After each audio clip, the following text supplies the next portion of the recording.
Good morning. मी सोनाली. तर आले नेहमीप्रमाणे कामावर. तर पहिल्या कामावर बनवायची होती कोबीची भाजी. तर मी अशा पद्धतीत कट करून घेत होते कोबी. तर कोबी आणि बटाटा टोमॅटो कट झाले, हिरवी मिरची आणि लगेच मी अशी फोडणीला दिली. फक्त जिरे आणि मोहरीची फोडणी देऊन हळद आणि मीठ, जास्त काही घातलं नाही. इथं ना बीट आणि गाजर किसून घेते सॅलडसाठी. अशा पद्धतीत किसून झालं होतं. लगेच टिफिनमध्ये भरून घेतलं. इथे ना 2 चपात्या बनवायच्या होत्या. पटकन अशा करून घेतल्या. इथं भाजी पण अशी रेडी झाली होती. वरून घातली होती मस्त अशी कोथिंबीर. मस्त अशी भाजी रेडी झाली होती. टिफिन भरून मी आता निघाले दुसऱ्या कामावर. तर दुसऱ्या कामावर बनवायची होती वांग्याची भाजी.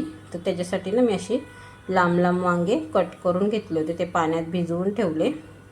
तोपर्यंत इथे मला चहा ठेवला होता. इथे ना अंडं शिजायला ठेवलं होतं.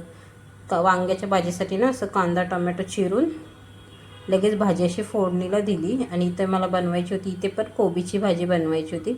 मी इथं ना कोबीची भाजी अशा पद्धतीत कट करते, म्हणजे एका वाफेत होऊन जाते. पटकन होती 2 मिनटात भाजी. इथे ना मला पपई कट करायला सांगितलेली, ती पटकन अशी कट करते. अर्धीच कट करायची होती, अर्धी ठेवून द्यायची होती. तर अशा पद्धतीत कट झाली पपई. अंडं पण शिजून झालं होतं, तर लगेच सोलून ठेवून देते अशा पद्धतीत. इथे ना वांग्याची भाजी पण सिंपल अशी रेडी झाली होती. कांदा टोमॅटो हळद मीठ, त्याच्यात काही घातलं नाही. इथं कोबीची भाजी पण रेडी झाली होती. इथं पंचफोरमची फोडणी दिलेली, हळद आणि मीठ, ह्याच्यात पण काही नाही घातलं. इथे बनवायच्या होत्या मला 16 चपात्या. त्या पण अशा पटकन अशा पटापट बनवून घेतल्या. अशा पद्धतीत तेलाच्या बनवायच्या होत्या. त्या झाल्या होत्या रेडी. तर मी आले तिसऱ्या कामावर. तर तिसऱ्या कामावर बनवायची होती मिक्स अशी भाजी. ती चिरून पाण्यात घालून ठेवली. तर भाजीसाठी ना कांदा टोमॅटो असा चिरून घेतला.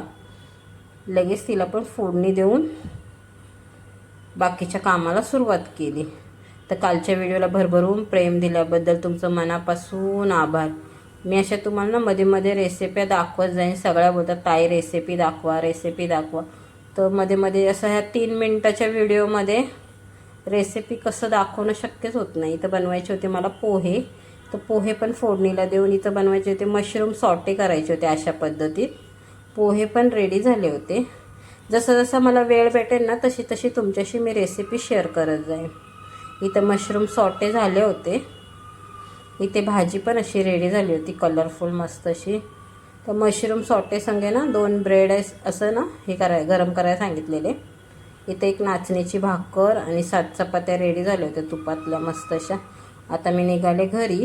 तर माझा व्हिडिओ आवडला असेल तर लाईक करा, शेअर करा, छान छान असे कमेंट करा. बाय, भेटूया नेक्स्ट.